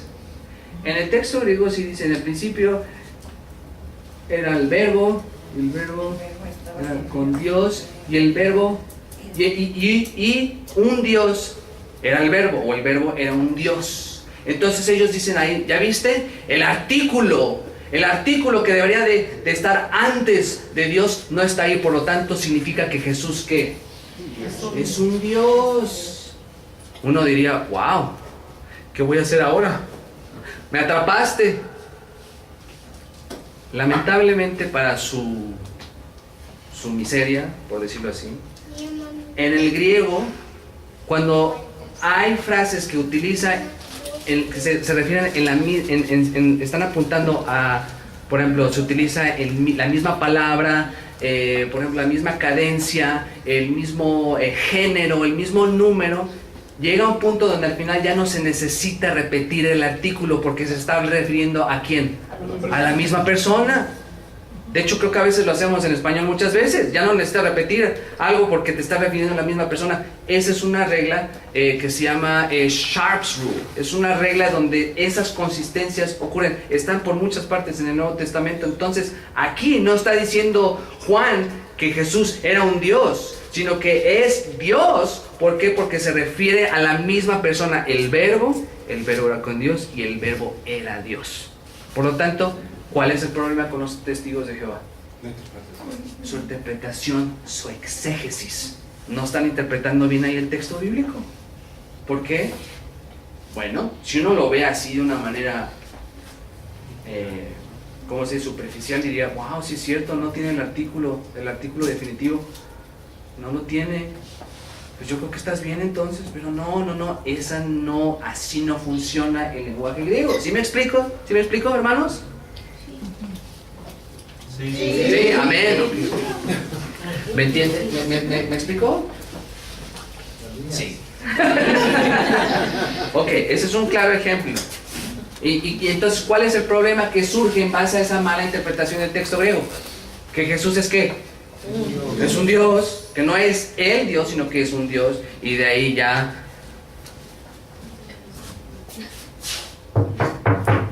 ahí van y ya van compartiendo eso cuando sabemos que no es, lamentablemente para ellos, gracias a Dios, para nosotros que podemos entender esto, pues para ellos pues no es verdad, y no solamente es un error teológico, sino que es una herejía. Otro ejemplo, por ejemplo, este me lo voy a guardar porque lo vamos a ver en el texto, pero un ejemplo, por ejemplo, Efesios 2, 8, 9. ¿Ustedes se acuerdan? ¿Qué dice Efesios? Esto se lo deberían de saber de memoria. A ver, no lo busquen. ¿Qué dice Efesios 2, 8, 9? Porque por gracia sois salvos por medio de la fe, y eso no de vosotros, pues es don de Dios, no porque por gracia sois salvos por medio de la fe, y esto no de vosotros, pues es don de Dios, no por obras para que nadie se gloríe. Exactamente, amén. Ahora, bueno, hasta el 9. Pues somos hechos para buenas obras. No creas de antemano. Ahora, yo, cuando estaba más pequeño, asistí a un campamento, no les voy a decir el nombre, más joven, y en ese campamento, donde hay una roca gigantesca, por allá, al este de la ciudad, creo, pero no se preocupen, no estoy diciendo qué campamento es. Ellos decían, para refutar en contra de a favor, ellos estaban queriendo defender el libre albedrío, que entre paréntesis no existe libre albedrío, es una invención del hombre. Ellos decían que cuando leían este texto de Efesios 2, 8, 9, porque por gracia sois salvos por medio de la fe, y esto no es de vosotros, pues es un don de Dios. Ellos dicen que el don de Dios es la gracia, pero la fe tú la pones. Y yo dije, wow, ese se me hace bastante creativo, ¿no? Ahora, entonces la pregunta, ¿cuál es el don? ¿Nada más la fe? ¿Es nada más la fe? ¿Cuál es el don de Dios entonces? Porque si decimos el don de Dios sí es la gracia, pues entonces estamos de acuerdo con ellos. Pero ¿cuál es el don de Dios en el contexto de Efesios? La fe. ¿Nada más la fe? La salvación. Exactamente, es toda la salvación. ¿Por qué? Porque en el lenguaje... Un don es porque es don de Dios. Es que en el lenguaje griego, ahorita se los voy a explicar, no me voy a meter en muchos detalles para no confundirlos. En el lenguaje griego hay 3 tipos de género: masculino, femenino y hay otro. ¿Quién le quiere atinar? Está buenísimo ese niño. No, está casi, pero no. Empieza con la misma letra. ¿Eh? Neutro, muy bien. Wow, a mí se me hace que ustedes la van a pasar, hermanas. No. Neutro, y en este contexto, cuando la palabra don se usa en forma o sea, es un género neutro. Entonces, pero lo chistoso es que aquí la palabra fe en el griego está en femenino. Entonces, el don no puede estar apuntando nada más a la fe, porque es en femenino. La gracia también es en femenino. Entonces, ¿a qué está apuntando ahí el don de Dios si es neutro? Está apuntando a todo, toda la obra de salvación. Porque en el contexto de Efesios, el cristiano está posicionalmente en Cristo. Entonces, toda la obra, todo el plan de salvación, la gracia, la fe, todo, absolutamente todo, es el don de Dios. Déjame preguntarles algo. ¿Tuve que usar algún comentario? ¿Tuve que usar alguna confesión? ¿Tuve que preguntarle al pastor? Todo lo dice el texto ahí. La cuestión es analizarlo y entenderlo. ¿A cuántos de ustedes les gusta Sherlock Holmes? ¿Nada más a 2? ¿A 3? Hay unas versiones mejores que otras, unas no tan peores. Medio. No recomendaría verlos todos, pero vamos a decir los libros de Sherlock Holmes. ¿Qué caracterizaba a Sherlock Holmes? El análisis que se Análisis, perspicacia, deducción, investigación. Pero de todas estas, algo que Sherlock Holmes era un genio en la novela, era que observaba detenidamente. Mi esposa es fanática de Sherlock Holmes. Ella leyó todos los libros de chiquita y y dice que en los libros dice que él se le quedaba viendo a una foto horas y así Watson, su ayudante, porque es una foto, horas, y así es como él llegaba a conclusiones y estaban bien. En cierta manera estamos haciendo lo mismo cuando estamos haciendo exégesis, estamos observando el texto detenidamente. Es por eso que, hermanos, tengan cuidado cuando nada más leen, bueno, esto es lo que dice el texto y esto y de repente empiezas aquí y ya terminaste hasta Zapopan, ¿no? Comienzas en Tlaquepaque y llegas hasta Tonalá. No sé dónde está Tonalá. ¿Para allá? Está pegado. Bueno, pero me explico, ¿no? O sea, terminas... ¿Por qué? Porque no hay un entendimiento, no hay dirección y no hay realmente una meta. Y vean, nada más con el puro hecho de analizar el texto podemos refutar errores teológicos. Porque por más que yo amo a mis hermanos de este lugar, a donde yo iba, tienen errores teológicos. No voy a llegar a decir que son herejes, porque no creo que lleguen, más bien no creo. Ellos no llegan al grado como sectas, pero son errores que pueden causar muchos problemas dentro de la iglesia. Y simplemente, ¿qué es lo que nos pide el Señor? Que veamos, analicemos el texto, que seamos diligentes. Ahora, ¿amén? ¿Me explico? Entonces, nos ayuda a refutar el error teológico. En cuarto lugar, este es un poquito más, mujeres que ustedes enseñen, niños o jovencitas, y para ustedes, hermanos, quienes predican o quieren ser profesores o enseñan un estudio bíblico, la exégesis te ayuda para desarrollar sermones y estudios bíblicos adecuados y precisos. Adecuados y precisos. Es más, lo voy a poner aquí. Muchos sermones y estudios bíblicos están fundados más, como hace ratito que ustedes están diciendo, se fundan más en la experiencia, en el testimonio. Miren, el testimonio de una persona puede ser muy poderoso, honestamente. Yo he escuchado unos testimonios que realmente dices, wow, wow. Pero jamás van a llegar al mismo nivel de autoridad y de poder que el texto bíblico. Es imposible. Nuestra enseñanza puede ser excelente desde una perspectiva didáctica, pero si nuestra enseñanza no se apega a lo que el texto bíblico dice, entonces el efecto de nuestra enseñanza será débil y va a ser temporal. Miren, yo les voy a decir algo. En sermones las ilustraciones son increíbles. Hay ilustraciones que tú las puedes usar y en serio, hacen clic en la mente de la gente. Pero el problema es que hay veces que luego la gente se queda pensando más en ¿qué? En la ilustración que en lo que dice el texto. Es por eso que hay que ser claros. Hay que analizar el texto, hay que explicarlo de la manera más clara que podamos. Los testimonios de los creyentes son eficientes hasta cierto punto, como les dije. Son útiles cuando se usan para ilustrar o aplicar la enseñanza del texto bíblico, pero estos no deben suceder antes de la explicación de la escritura. Tú no puedes leer el texto bíblico y luego decir, bueno, hace muchos años yo esto, yo otro, y que mi abuelita y mi papá. No, espérate, como decía un hermano de allá, de Estados Unidos. No, espérate. Explícame el texto. Otra cosa que hacen, no sé si ustedes han visto esto. Leen el versículo bíblico y lo terminan de leer. Ahora vayan a este otro texto. Ahora vayan a otro, y ya te leyeron como 20 pasajes y nunca te explicaron lo que decía el texto original. ¿Nunca han visto eso? Y eso, hermanos, no estoy diciendo que esté mal que leamos los textos bíblicos. Lo que estoy diciendo es que tenemos que explicar a la gente lo que dice la palabra de Dios. Ustedes se acuerdan lo que hacía Esdras, ¿cierto? Con la palabra de Dios. ¿El qué? Él ahí, los sacerdotes explicaban. ¿Y qué más? ¿Y la gente oía? Ajá. Y ellos se conmovían porque estaban escuchando. Pero ¿cómo dice el texto? Dice, con atención.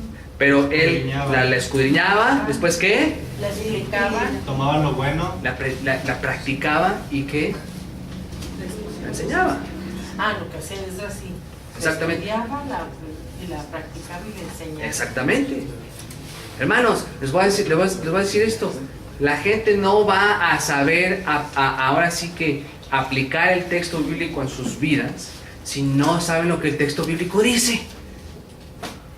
Ay, pues es que no sé qué dice esto. ¿Por qué dice esto nuestro Señor en este versículo?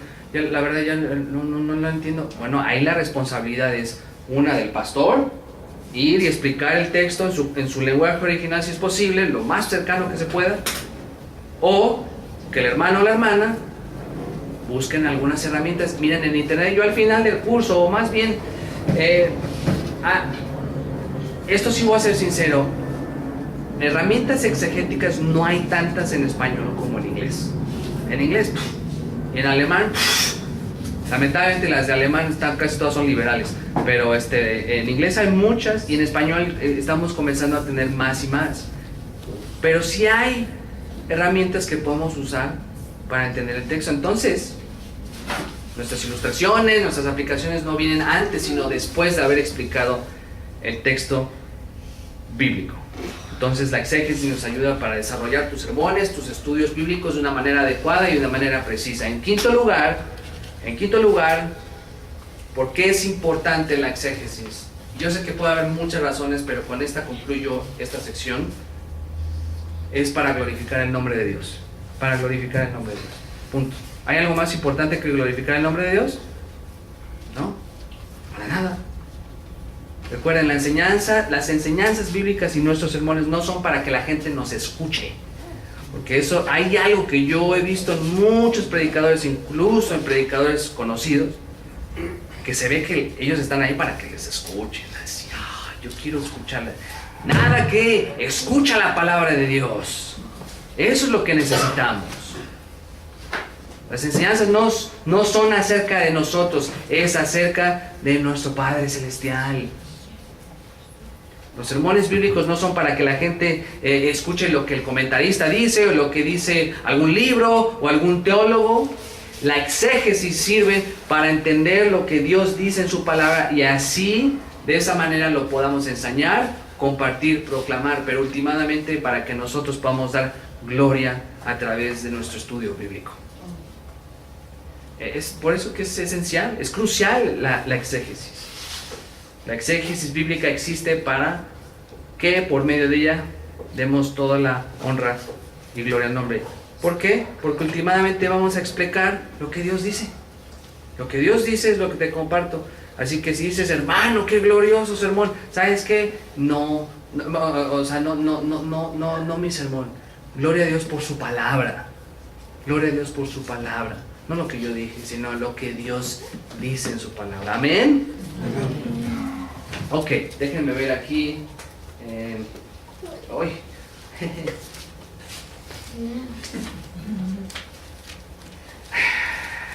Aquí tengo 7 puntos. Son como 300 páginas nada más. No, bueno, va a haber un par de puntos y mañana lo continuamos. Entonces ya vimos, ¿qué ya vimos acerca de la exégesis hasta ahora? ¿La qué? La de... Como le hacían las caricaturas de Warner Brothers, ¿se acuerdan? La definición. ¿Qué más? La importancia. La importancia. Y en tercer lugar vamos a ver algunos pasos básicos. Yo sé que puede haber muchos, yo sé que puede haber 300, pero yo me basé en los escritos de un hermano que se llama el doctor Thomas Huggins, y yo le puse también algunos comentarios míos, pero en primer lugar, ¿cuáles son los pasos básicos de la exégesis bíblica? Alguien que me diga el primero. Saber leer. Bueno, sí. Saber leer. Sí, saber leer. Bueno, en primer lugar, antes estamos asumiendo y todos creemos que leemos y que somos salvos por la gracia de Dios. ¿Amén? Amén. Si no dijeron amén, aguas, cuidado. Pero amén, todos estamos en Cristo hoy. Ahora, por lo tanto, ¿qué es lo primero que tenemos que hacer antes de venir al texto bíblico para estudiarlo? Exactamente, orar. La oración es el primer paso, orar. El primer paso que muchos de nosotros tenemos que dar es la oración, y desgraciadamente es el que más ignoramos. Es el que más damos por sentado. Decimos, Señor, yo sé más que tú, prácticamente, cuando ignoramos la oración en el texto. No somos humildes. Entonces la oración demuestra nuestra dependencia del Señor, nuestra dependencia del Espíritu Santo y nuestro deseo de ser iluminados y de ser guiados por el Espíritu Santo. ¿Quién escribió la Escritura? Dios, el Espíritu Santo.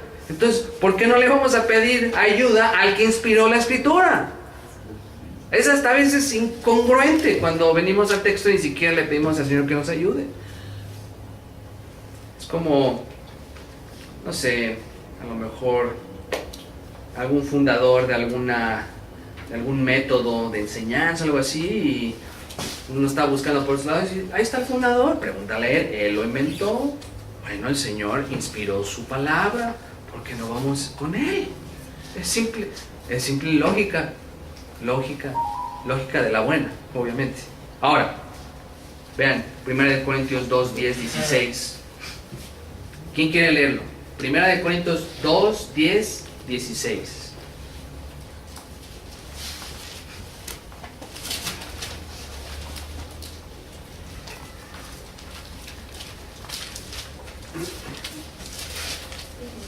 Del 10 a 16. Ajá. Pero Dios nos la reveló a nosotros por el Espíritu. ¡Boom! ¿No las qué? ¿No las reveló por qué? ¿Por el conocimiento, el razonamiento humano? No. ¿Por quién? Por el Espíritu. El Espíritu. Después, Porque el Espíritu todo lo escudriña, aún lo profundo de ¿cuánto? Dios. ¿Cuánto escudriña? Todo. ¿Y cuánto es todo? Todo. Pues todo en relación a su palabra. Ok, continúa. Aún lo profundo de Dios, porque ¿quién de los hombres sabe las cosas del hombre, sino el Espíritu del hombre que está en él? Así tampoco nadie conoció las cosas de Dios, sino el Espíritu de Dios.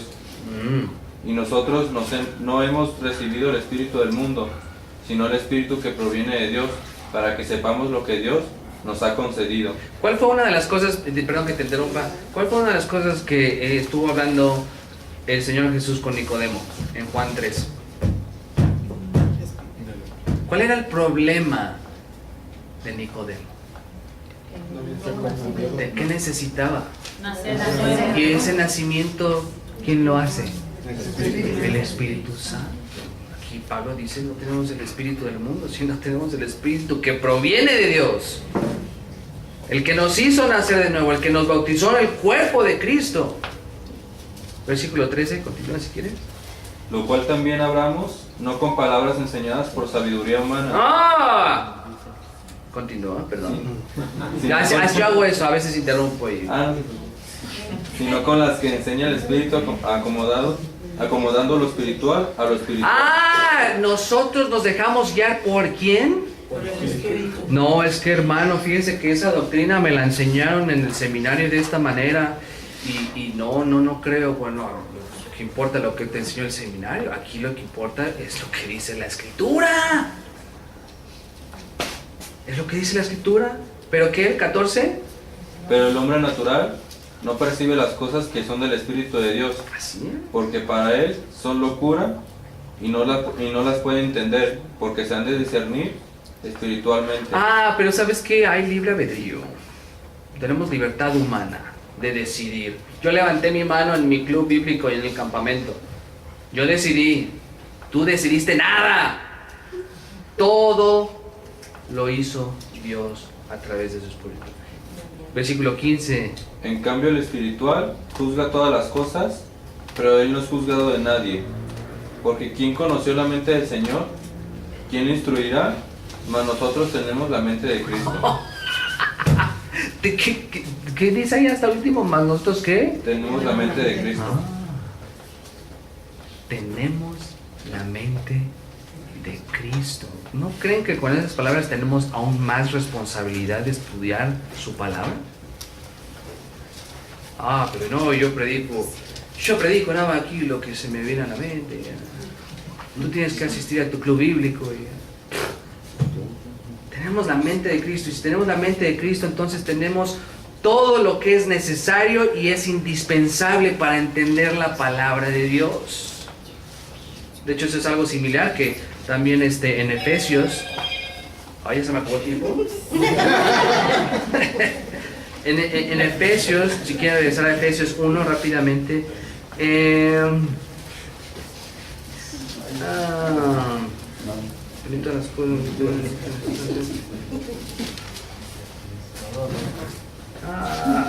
Hay una sección aquí. Bueno, no lo voy a explicar porque no quiero extender mucho, pero si me acuerdo de lo que iba a decir está bien. Pero a pesar de que el creyente, escuchen bien esto, hermanos, escuchen esto. A pesar de que hemos sido sellados por el Espíritu Santo, ¿amén? Amén. ¿Qué significa ser sellado? Marcados. Esa palabra sellados en el griego clásico se utilizaba usualmente para marcar, poner una marca en un esclavo o en un animal para saber que era tu posesión. Pero ojo, algo más especial, además de eso, era de que esa marca daba garantía y protección a tu posesión. De tal manera que si alguien te lo quería quitar, no, mijito, para acá, eso es mío, me pertenece porque está marcado con mi nombre. Es exactamente lo que tenemos nosotros, fuimos sellados con el Espíritu Santo. Y si estamos sellados por el Espíritu Santo, necesitamos su constante dirección para discernir adecuadamente lo que dice su palabra. Sin el Espíritu Santo, si no estamos dependiendo de la dirección del Espíritu Santo, no vamos a entender el texto correctamente.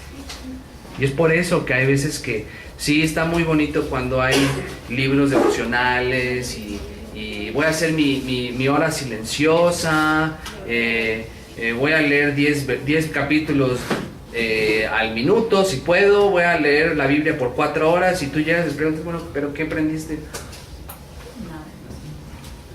Porque no están analizando el texto como debe de ser, no están orando y no están pidiendo al Señor, que les explique el texto, más bien que nos ayude a ver lo que el texto dice. Miren, han habido cosas teológicas en las que yo he luchado muchísimo.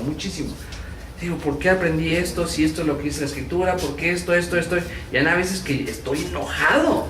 Digo, Señor, me pongo, una vez, no quiero ser el héroe de la historia, obviamente, pero una vez gracias a Dios estaba yo solo, mi esposa estaba trabajando, agarré mi Biblia y la aventé, porque dije, ¿cómo es posible que me estén, o que más bien haya aprendido algo que no está aquí? Me puse a orar, me puse a llorar, dije, Señor, ahora entiendo lo que aquí dice tu texto. Aquí esto es lo que dice tu palabra. Y esa dependencia que todos debemos de tener del Espíritu Santo es crucial para leer la Escritura. Como les dije, no es nada más leerla y dar tu opinión, es aprender qué dice ya el texto. Ya les di unos ejemplos hace poquito. Y uno de esos ejemplos yo se los voy a dar más adelante cuando ya estemos dentro de la epístola. Y un segundo punto ya para terminar es otro paso, ojo, entre paréntesis, esta es más dirigida a ustedes hermanos y también hermanas si por algún motivo desean estudiar los lenguajes originales. ¿Por qué? Porque el segundo paso básico de la exégesis es traducir el texto. Aunque ya tenemos traducciones, siempre es bueno volver a traducirlo. Si ustedes llegasen a aprender griego, vamos a hablar de griego por ahora, yo les recomendaría que comenzaran con Primera de Juan. Es un lenguaje muy sencillo, muy profundo, pero muy sencillo. Palabras que se repiten a cada rato y es más fácil entender que por ejemplo, la epístola de Hebreos. Si está en español, lees Hebreos y te quedas así de ¿qué dijo aquí? En griego está peor, está 1000 veces más difícil. Entonces, traducir el texto. Es prácticamente imposible hacer exégesis en nuestro lenguaje natal. Aunque no todos tienen el conocimiento de los lenguajes originales, es crucial que todos aquellos, escuchen bien esto, que todos aquellos quienes deseen enseñar y predicar la palabra de Dios tengan un conocimiento básico de los lenguajes originales. Es más, yo les voy a decir algo, y como que voy en contra de lo que muchos exegetas dirían. Pueden traducir el texto apoyándose en el texto en español también. O bien, puedes leer el texto primero, lo lees varias veces y después vas al griego o al hebreo y ya lo vas traduciendo. Ya se te hace un poquito más fácil, pero vas viendo ya más detalles. ¿Me explico? Como les dije, a lo mejor este punto no es para todos, pero si tienes la facilidad, imagínate qué precioso es que llegues al púlpito o llegues a la clase y digas con certeza, miren hermanos, esto dice el Señor. ¡Wow! ¿Por qué? Porque lo tradujiste, lo entendiste y ahora lo vas a explicar. Así que mañana les voy a enseñar otros 4, porque están un poquito extensos estos. Voy a introducir algunas ideas para, más que nada, como para prevenirlos eventualmente de tendencias ahí medio liberales, pero bueno, ya no quiero meterme porque los siguientes puntos están un poquito más extensos. Pero entonces, ¿qué aprendimos qué aprendimos? A ver, pregunta, bueno, a ver, yo les voy a preguntar, porque ustedes son los que están tomando la clase. ¿Qué es lo primero que aprendimos? ¿Cuál es la definición de exégesis? A ver, uno por uno. A ver, alguien levante la mano. ¿Qué es exégesis? La explicación o relato de la palabra. ¿Y de qué palabra proviene? Proviene de la palabra de Exegeomai. Exégesis, exegeomai. Eso ya es un poquito secundario, pero es explicación del texto. Exactamente, muy bien, 10 hermano. Además ya se puede ir a su casa si quieren. Definición, muy bien. ¿Qué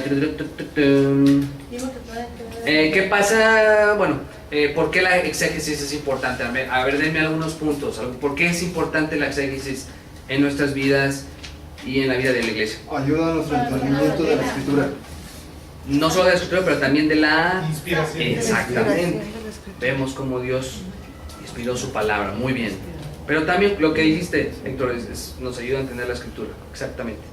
¿Qué otro punto? Y la inspiración nos ayuda para nuestra ¿y la santificación de quién? Pueblo de Dios. Por Dios, acuérdense, nuestra salvación no es de que cuando dicen, es que yo acepté al Señor como mi Señor personal y yo tengo una relación con Dios. Bueno, sí, pero no. Sí tienes una relación con Dios, pero no porque tengas una relación con Dios significa que eres independiente. Somos parte del cuerpo de Cristo y por lo tanto somos un pueblo. Entonces la palabra de Dios no nada más te ayuda a ti, sino nos ayuda a todos. Amén. Para desarrollar, nos ayuda la exégesis, ¿para qué? Para desarrollar ¿qué? Y sana teología. ¿Qué va antes? ¿Qué es primero, la teología o el exégesis? Ahora, cuando digo teología me estoy refiriendo al sistema teológico. Por ejemplo, la doctrina de tal, la doctrina de esto, la doctrina de esto. Primero, ¿qué es? La exégesis. Obviamente, como esta no es clase de hermenéutica, pero lo primero es la hermenéutica, después exégesis, y de la exégesis ya va saliendo todo lo que es teología, doctrina, etcétera, etcétera. Muy bien, muy bien. ¿Cómo se le dice a las personas que dicen o explican lo que ellos quieren? Que se desvían de la realidad. Eisegesis, exactamente. Eisegesis. Te voy a explicar el texto y ya te leen el versículo bíblico y no te explica nada. Eisegesis. Me gusta más cómo se escucha en español. Eisegesis. Ok, otro punto, que ¿para qué nos ayuda la exégesis? Para refutar o defenderlas. Para hacer un lado a todas las presuposiciones. Bueno, esa era más parte del anterior para desarrollar sistemas teológicos. Ese es el creo que ese es el cuarto punto, pero para refutar errores. ¿Vale? ¿Vas a preguntar algo, hermano? Iba a decir Sí. que nos ayuda a analizar varios manuscritos que si tuvieron unas variantes o inconsistentes en los textos originales. Eso lo voy a explicar un poquito más mañana.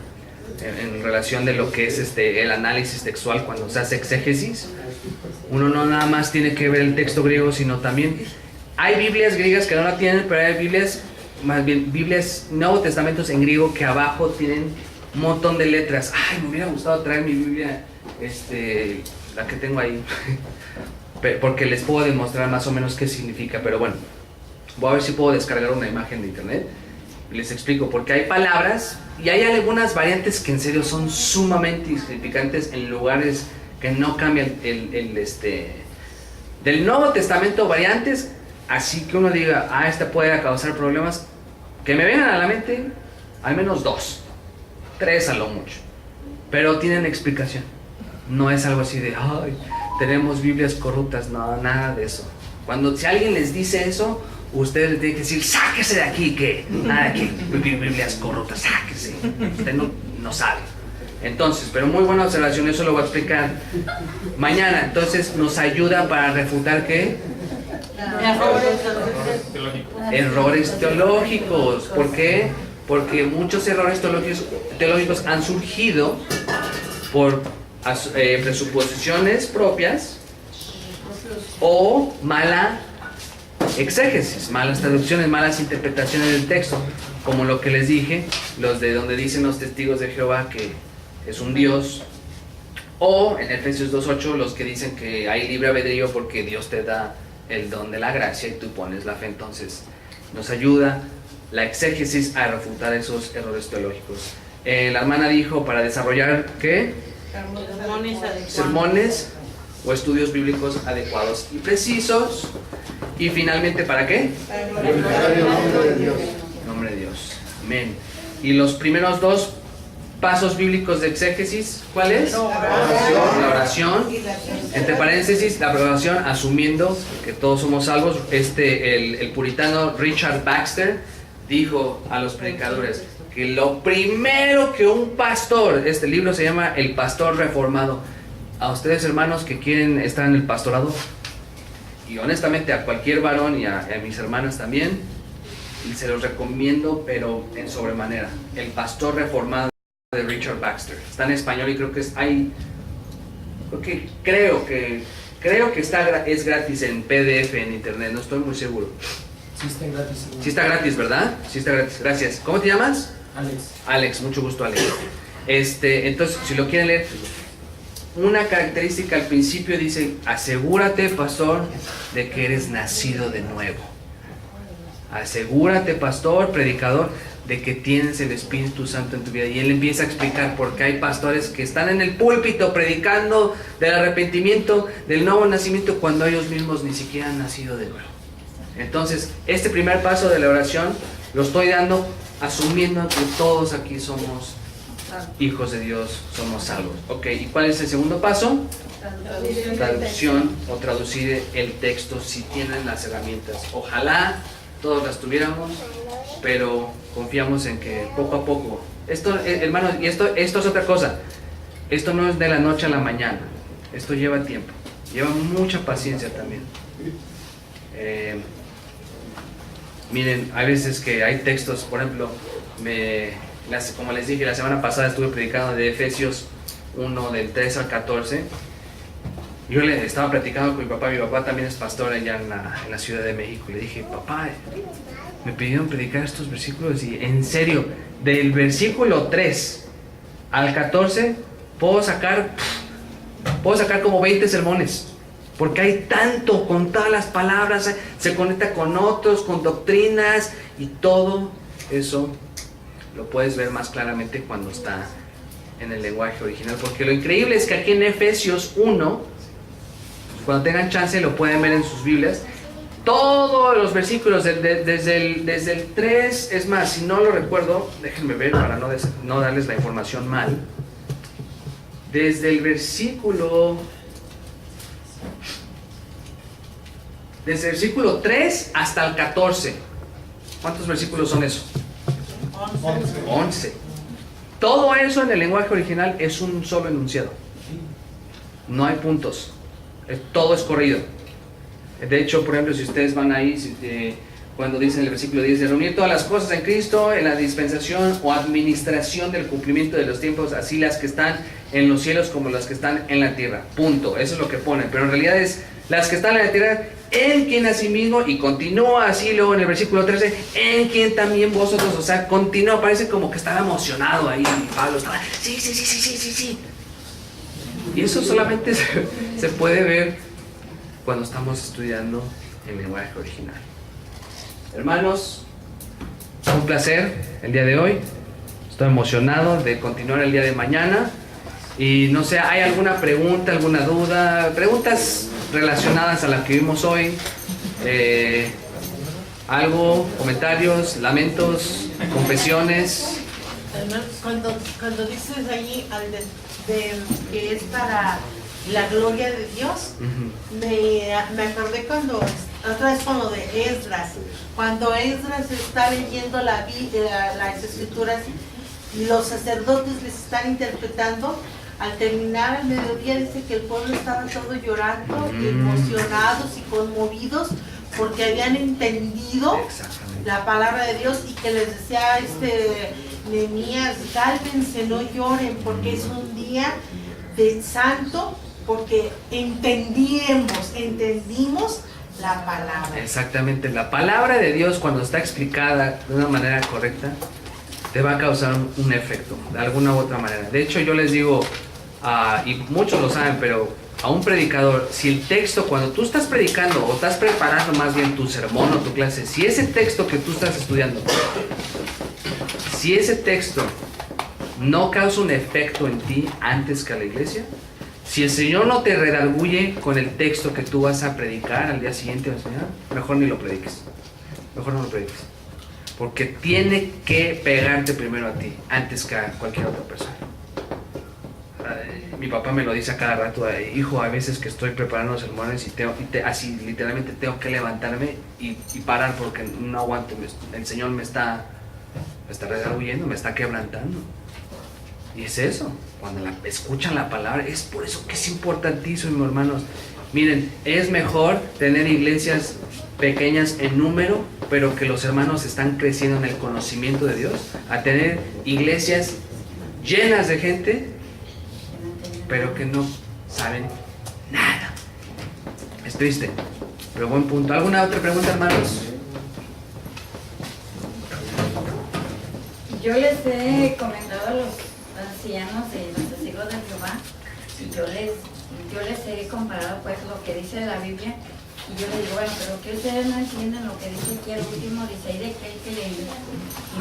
que le aumente o le ponga además en las Santas Escrituras, porque pues o sea, allí dice que Dios le va a quitar la influencia en el cielo, o sea, le digo que no.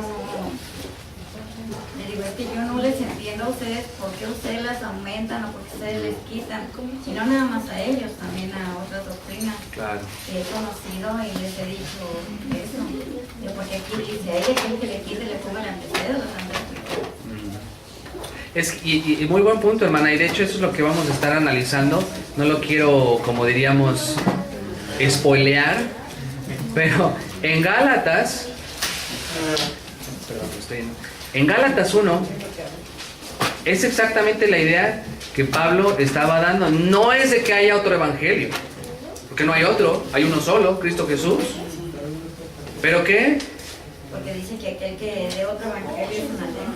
Sí, exactamente. Estoy tan maravillado, y esto te lo digo, no lo quiero leer mucho porque quiero que lo analicemos todos juntos, pero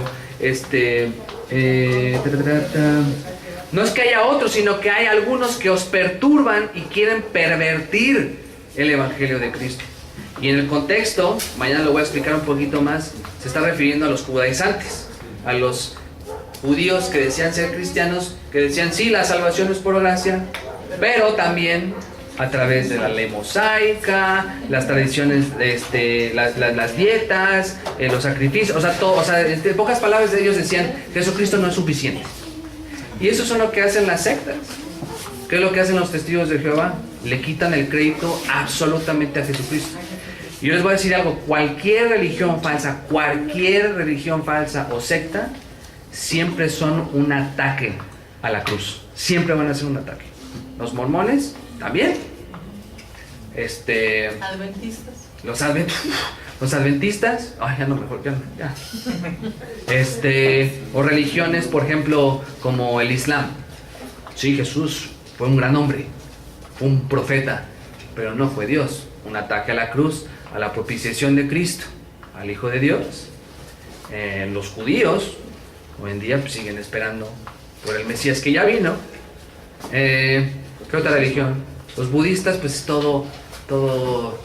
Tú eres suficiente hasta que alcances la perfección, el nirvana. ¿Ande? La nueva era. La nueva era, lo que es el yin yang. O sea, todo es quitar el énfasis de Dios y ponerlo en ¿quién? En uno solo. Muy buena observación. Una pregunta más o ya. Una pregunta más rápido. Si no, confesiones. Bien, yo me puedo poner aquí atrás y ya me cuentas. No, no es cierto. Esa es otra cosa, ya más adelante. A mí me gusta hacer ese tipo de bromas. No crean que soy sacerdote. Para nada. Sacerdote tal vez, pero no sacerdote. Eso lo pueden editar después.